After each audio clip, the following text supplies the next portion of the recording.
এই প্রসঙ্গে একটু কথা বলে রাখি যে নিয়ম অনুযায়ী হরিয়ারপাড়া ব্লকের বাইরের কোন নাগরিক কিন্তু এই খেলায় অংশগ্রহণ করতে পারবে না।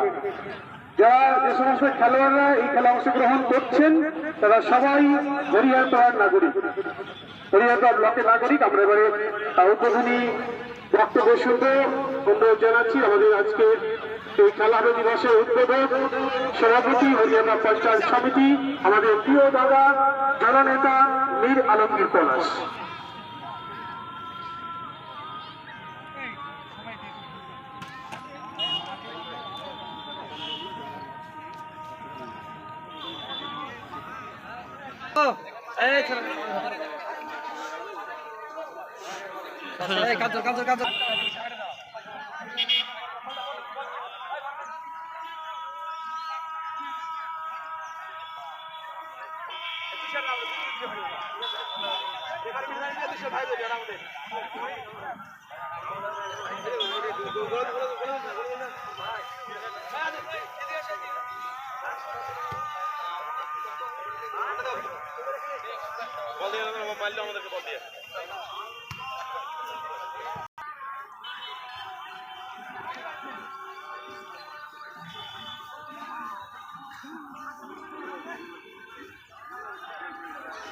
আমরা আগামী এবারে আমরা উদ্বোধনী বক্তব্য আমাদের উদ্বোধক রাখবেন।